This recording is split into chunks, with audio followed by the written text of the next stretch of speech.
Hi friends, good morning. అందరూ ఎలా ఉన్నారు? మేము బాగున్నామండి. మీరు కూడా బాగుండాలని మనస్ఫూర్తిగా కోరుకుంటున్నాను.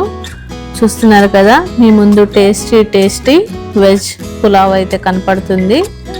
వర్షాలు పడేటప్పుడు ఇలా వేడివేడిగా వెజ్ పులావ్ చేసుకొని తింటుంటే ఆ మజానే వేరు కదండి. మరి ఈ టేస్టీ వెజ్ పులావ్ రెసిపీ చూడబోయే ముందుగా మన ఛానల్ని ఎవరైనా ఫస్ట్ టైం చూస్తున్నట్లయితే ప్లీజ్ సబ్స్క్రైబ్ చేసుకోండి. సబ్స్క్రైబ్ చేసుకొని పక్కనున్న బెల్ ఐకాన్ మీద క్లిక్ చేసి ఆల్ అనే ఆప్షన్ నొక్కితే నేను వీడియో పెట్టగానే నోటిఫికేషన్స్ వస్తాయి. మరైతే ఇప్పుడు ఆలస్యం చేయకుండా రెసిపీలోకి వెళ్ళిపోదాం పదండి. ఈ వెజ్ పులావ్ కోసం నేను బాస్మతి రైస్ని ఈ గ్లాస్తో 3 గ్లాసులు తీసుకొని వాటిని శుభ్రంగా ఒక 2-3 సార్లు కడిగేసి ఒక 1 అవర్ పాటు నానబెట్టుకున్నానండి. చూస్తున్నారు కదా, మీ ముందు కలర్ఫుల్గా కొన్ని కూరగాయలు అలాగే ఆకులు ఇవన్నీ కనపడుతున్నాయి. నేను చూపించబోయే ఈ వెజ్ పులావ్ చాలా టేస్టీగా చాలా కమ్మగా ఉంటుందండి. మరి ఈ వెజ్ పులావ్ తయారీకి నేను ఏమేం పదార్థాలు తీసుకున్నానో ఒకటొకటిగా చూసేద్దాం రండి. ముందుగా నేను ఆనియన్స్ తీసుకున్నానండి. ఒక పెద్ద ఉల్లిపాయని ఇలా పొడవుగా మనం బిర్యానీలోకి కానీ పులావ్లోకి కానీ వేసుకుంటాం కదా, అలా పొడవుగా ఇలా ముక్కలుగా చేసుకున్నాను. తర్వాత వచ్చేసి నేను పచ్చిమిరపకాయలని తీసుకొని ఇలా పొడవుగా వాటిని చీలికలుగా చేసుకున్నానండి. ఒక 5 నుంచి 6 పచ్చిమిరపకాయలని ఇలా పొడవుగా చీలికలుగా చేసుకోవాలి. ఒక 2 పెద్ద స్పూన్ల అల్లం వెల్లుల్లి పేస్ట్ని కూడా తీసుకున్నానండి. ఒక 3 స్పూన్లు నెయ్యిని కూడా తీసుకున్నాను. క్యారెట్ని ఇలా పొడవుగా ముక్కలుగా కట్ చేసుకున్నానండి. క్యారెట్ మన ఇష్టం, రౌండ్గా అయినా కట్ చేసుకోవచ్చు, ఇలా ముక్కలుగా కూడా కట్ చేసుకోవచ్చు. నేనైతే ఇలా పొడవుగా ముక్కలుగా కట్ చేసుకున్నాను. తర్వాత కొన్ని బీన్స్ని కూడా తీసుకొని ఇలా చిన్న ముక్కలుగా కట్ చేసుకున్నానండి. తర్వాత ఒక 2 పెద్ద ఆలుగడ్డల్ని ఇలా చిన్న ముక్కలుగా కట్ చేసుకున్నాను. ఆలుగడ్డలు జస్ట్ చెక్కు తీసేసి ఇలా చిన్న ముక్కలుగా కట్ చేస్తే సరిపోతుంది. తర్వాత గ్రీన్ పీస్ తీసుకున్నానండి, పచ్చి బఠానీ. ఇవి ఒక చిన్న కప్పులో తీసుకున్నాను. ఒక 50 గ్రాముల వరకు ఇవి ఉండొచ్చు. ఈ వెజ్ పులావ్లోకి నేను 4 రకాల కూరగాయలని తీసుకున్నానండి. క్యారెట్, బీన్స్, బఠానీ అలాగే ఆలుగడ్డలు. మీకు ఇష్టం ఉంటే కాలీఫ్లవర్ కూడా వేసుకోవచ్చు. తర్వాత నేను ఇలా పుదీనా ఆకుల్ని కూడా చిన్న ముక్కలుగా కట్ చేసి తీసుకున్నానండి. ఒక చిన్న కప్పు నిండా ఇలా పుదీనా తీసుకున్నాను. పుదీనా కొత్తిమీరే కదండి అసలు టేస్ట్ పులావ్కి.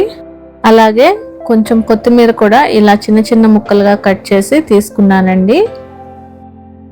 తర్వాత కొన్ని జీడిపప్పులు కూడా తీసుకున్నాను. ఒక గుప్పెడు జీడిపప్పులు అయితే ఉంటాయండి ఇవి. కొన్ని కరివేపాకులు కూడా తీసుకున్నానండి. పులావ్ దినుసులు అంటారు కదండి, అలా ఇవన్నీ కూడా తీసుకున్నాను. ముందుగా షాజీరా తీసుకున్నాను. ఒక స్పూన్ వరకు షాజీరా తీసుకున్నానండి. ఒక 5 నుంచి 6 యాలకులు తీసుకున్నానండి. అలాగే ఒక 2 అనాస పువ్వులు కూడా తీసుకున్నాను. ఒక 2 బిర్యానీ ఆకులు కూడా తీసుకొని వాటిని 2 సగాలుగా ఇలా కట్ చేసుకున్నాను. తర్వాత బిర్యానీ పువ్వు అంటారు కదండి, దీన్ని కూడా కొంచెం క్వాంటిటీలో ఇలా తీసుకున్నాను. ఇలా 2 అంగుళాల దాల్చిన చెక్కను కూడా తీసుకున్నానండి. అలాగే ఒక 7 నుంచి 8 వరకు లవంగాలని కూడా తీసుకున్నాను. జాపత్రిని కూడా ఇలా 2 చిన్న ముక్కలు తీసుకున్నానండి. తర్వాత ఒక 3 మరాఠీ మొగ్గల్ని కూడా తీసుకున్నాను. అలాగే జాజికాయలో ఒక పావు వంతు భాగాన్ని ఇలా 2 చిన్న ముక్కలుగా చేసి తీసుకున్నాను. మొత్తం జాజికాయని వాడకూడదండి. తర్వాత ఒక పెద్ద యాలుక, నల్ల యాలుకని ఒకటి తీసుకున్నాను. ఇవేనండి నేను మొత్తం తీసుకున్న పలావ్ దినుసులు. ఇప్పుడు కుకింగ్ ప్రాసెస్లోకి వెళ్ళిపోదాం పదండి. ఈ వెజ్ పులావ్ చేయటానికి నేను స్టవ్ మీద ఒక పెద్ద పాత్రను పెట్టుకున్నానండి. పెట్టుకొని ఇప్పుడు నేను దీంట్లోకి ఒక 3 స్పూన్లు నెయ్యిని వేసుకుంటున్నాను.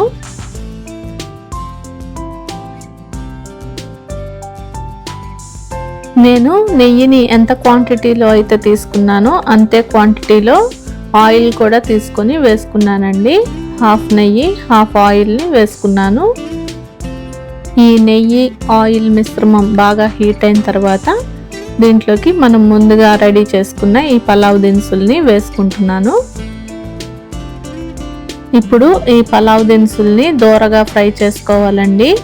మాడిపోకుండా లో ఫ్లేమ్లో దోరగా వేయించుకోవాలి. మంచి వాసన వచ్చే వరకు వీటిని చక్కగా ఇలా కలుపుతూ వేయించుకున్నాను. ఈ దినుసులు ఇలా లైట్గా ఫ్రై అయిన తర్వాత దీంట్లోకి మనం పొడవుగా కట్ చేసుకున్న ఆనియన్స్ని వేసుకున్నాను. ఈ ఆనియన్స్ని గోల్డెన్ బ్రౌన్ కలర్ వచ్చే వరకు ఇలా కలుపుతూ వేయించుకోవాలి.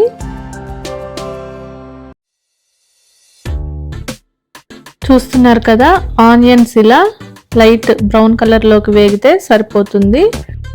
ఇప్పుడు నేను దీంట్లోకి పొడవుగా చిలికలుగా చేసుకున్న పచ్చిమిరపకాయలని వేసుకుంటున్నాను. పచ్చిమిరపకాయలు వేయించడానికి ఎక్కువ టైం పట్టదండి. జస్ట్ 1 నిమిషం పాటు ఇలా కలుపుతూ వేయించుకుంటే సరిపోతుంది. తర్వాత దీంట్లోకి ఒక 2 స్పూన్లు అల్లం వెల్లుల్లి పేస్ట్ని కూడా వేసుకుంటున్నాను.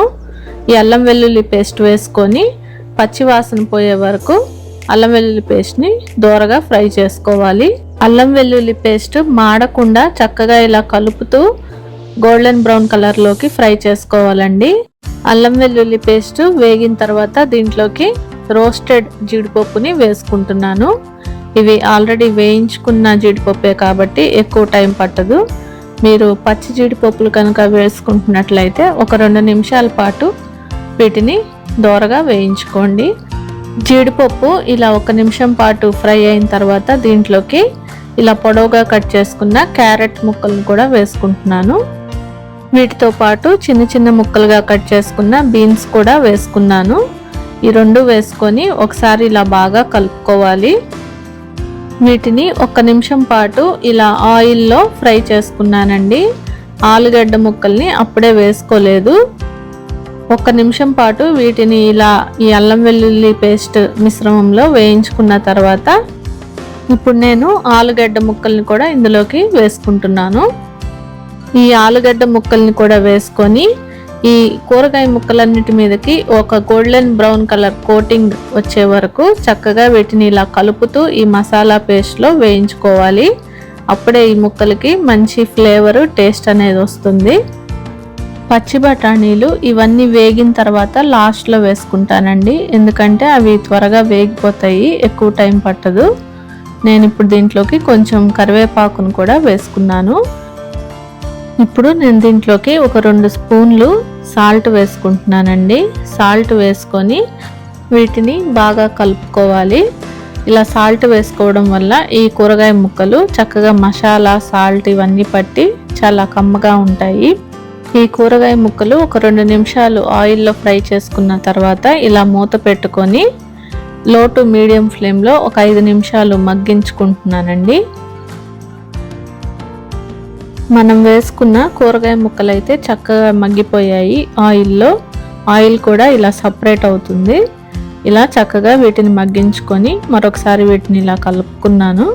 ఇదిగో చూడండి, ఆలుగడ్డల మీద ఇలా లైట్ బ్రౌన్ కలర్లోకి కోటింగ్ లాగా వచ్చింది. ఇలా కూరగాయ ముక్కలు లైట్ బ్రౌన్ కలర్ కోటింగ్ వచ్చి చక్కగా వేగే వరకు వీటిని ఆయిల్లో మగ్గించుకొని ఇప్పుడు నేను దీంట్లోకి కట్ చేసుకున్న పుదీనా ఆకులు అలాగే కొత్తిమీర ఆకులు కూడా ధారాళంగా వేసుకుంటున్నానండి. ఈ పుదీనా కొత్తిమీర వేసుకోవడం వల్ల పులావ్కి మంచి టేస్ట్ ఫ్లేవర్ అనేది వస్తుంది. ఈ ఆకుల్ని కూడా 2 నిమిషాల పాటు ఇలా ఈ మసాలా మిశ్రమంలో వేయించుకోవాలి. మాడకుండా వీటిని జస్ట్ ఒక 2 నిమిషాలు లో ఫ్లేమ్లో ఉంచి వేయించుకుంటే సరిపోతుంది. తర్వాత దీంట్లోకి పచ్చి బఠానీలు కూడా వేసుకుంటున్నానండి. ఇవి త్వరగా వేగిపోతాయి కాబట్టి లాస్ట్లో వీటిని వేసుకోవాలి. వీటిని వేసుకున్న తర్వాత ఒక 2 నిమిషాల పాటు వీటిని ఈ ఆయిల్ మిశ్రమంలో ఫ్రై చేసుకుంటే సరిపోతుంది. బాస్మతి రైస్ని నేను ఈ గ్లాస్తో 3 గ్లాసులు తీసుకున్నానండి. ఇప్పుడు నేను 1 గ్లాస్ బియ్యానికి గ్లాసున్నర నీళ్లు చొప్పున నేను 4.5 గ్లాసులు వాటర్ వేసుకున్నాను. ఇంకొక హాఫ్ గ్లాస్ కూడా కలిపి ఒక 5 గ్లాసులు వాటర్ అయితే దీంట్లోకి యాడ్ చేస్తున్నాను.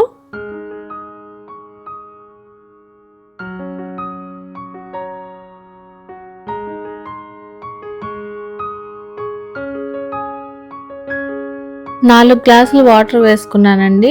లాస్ట్లో ఇలా 5వ గ్లాస్ వాటర్ కూడా వేసుకున్నాను. ఒక హాఫ్ గ్లాసు ఎక్స్ట్రా వేసుకున్నాను వాటర్. ఎసరు పోసుకున్న తర్వాత ఒకసారి కలుపుకొని ఈ వాటర్ని టేస్ట్ చేయాలండి. ఈ వాటర్ మనకి సముద్రపు వాటర్ లాగా టేస్ట్ రావాలి. కొంచెం సాల్ట్ ఎక్కువగానే ఉంటాయి కదా సముద్రపు వాటర్, అలా ఉండాలి టేస్ట్. అలా ఉంటేనే మనకి రైస్ అనేది టేస్టీగా ఉంటుంది. ఇంకా కొంచెం సాల్ట్ పడుతుంది అనిపించింది, అందుకని నేను మరొక 2 స్పూన్లు సాల్ట్ దీంట్లోకి వేసుకున్నాను. ఈ సాల్ట్ క్వాంటిటీ అయితే నాకు కరెక్ట్గా పర్ఫెక్ట్గా సరిపోయింది. ఈ సాల్ట్ వేసుకొని ఒకసారి ఇదంతా మళ్ళీ ఇలా కలుపుకోవాలి. ఎసరు బాగా మరుగుతుండగా బియ్యం వేసుకోవాలి. అందుకని నేను దీని మీద మూత పెట్టేసి ఒక 5 నుంచి 10 నిమిషాలు దీన్ని హై ఫ్లేమ్లో ఉంచుకుంటున్నాను. ఎసరు మరిగించాలి కాబట్టి. ఒక 5 నిమిషాల తర్వాత ఇలా మూత ఓపెన్ చేశాను. చూడండి, ఎసరు అయితే బాగా మరుగుతుంది. ఇప్పుడు దీంట్లోకి కడిగి పెట్టుకొని 1 గంట నానబెట్టుకున్న బాస్మతి రైస్ని వేసుకుంటున్నాను.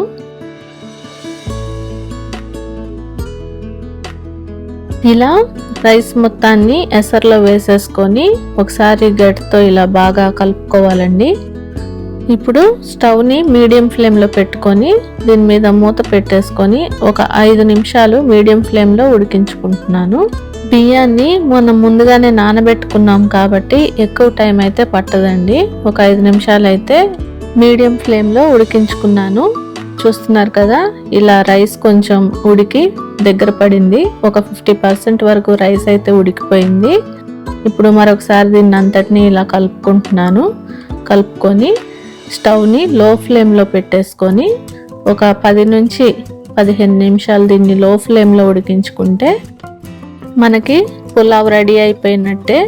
రైస్ అనేది చక్కగా పువ్వుల్లాగా విడివిడిగా సూపర్గా ఉడుకుతుందండి.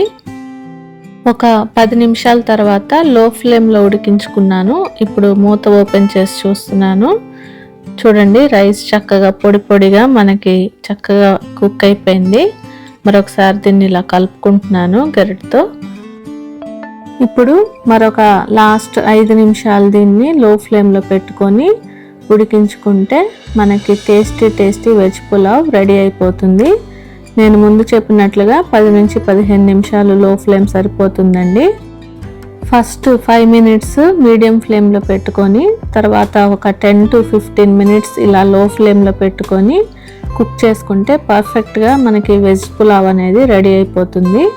ఇప్పుడు టోటల్గా ఒక 20 to 25 మినిట్స్ అయిందండి. మూత ఓపెన్ చేసి చూస్తున్నాను. వావ్, సూపర్గా కుక్ అయిందండి రైస్. ఈ వెజ్ పులావ్ స్మెల్ అయితే గుమగుమలాడిపోయింది. చూస్తున్నారు కదా, రైస్ అనేది చక్కగా పొడి పొడిగా విడిగా ఇలా కుక్ అయిపోయిందండి. పర్ఫెక్ట్గా ఎసరు అయితే సరిపోయింది. ఇప్పుడు దీన్ని స్టవ్ ఆఫ్ చేసేసుకునే ముందు దీని మీద ఫ్రెష్ కొత్తిమీరని ఇలా గార్నిష్ చేసేసుకున్నానండి. అంతేనండి, ఎంతో టేస్టీగా సూపర్గా ఉండే ఈ వెజ్ పులావ్ రెడీ అయిపోయింది. చూస్తుంటేనే నోరూరుతుంది కదూ. మరెందుకు ఆలస్యం, మీరు కూడా తప్పకుండా మీ ఇంట్లో ట్రై చేసేయండి. అలానే మన ఛానల్ని ఇంకా ఎవరైనా సబ్స్క్రైబ్ చేసుకోకపోతే ప్లీజ్ సబ్స్క్రైబ్ చేసుకోండి. సబ్స్క్రైబ్ చేసుకొని పక్కనున్న బెల్ ఐకాన్ మీద క్లిక్ చేసి ఆల్ అనే ఆప్షన్ నొక్కితే నేను వీడియో పెట్టగానే నోటిఫికేషన్స్ వస్తాయి. ఈ రెసిపీ మీకు నచ్చింది అనుకుంటున్నాను. నచ్చితే తప్పకుండా ఒక లైక్ ఇవ్వండి ఫ్రెండ్స్. అలానే మరెన్నో మంచి రెసిపీస్ని మన ఛానల్ నుండి చూడటానికి తప్పకుండా మన ఛానల్ని సబ్స్క్రైబ్ చేయండి. అలాగే వీడియోస్ లైక్ చేయండి. మీ ఫ్రెండ్స్కి, ఫ్యామిలీ మెంబర్స్కి షేర్ చేయండి. Thank you so much for watching friends. Keep smiling. Take care. Bye.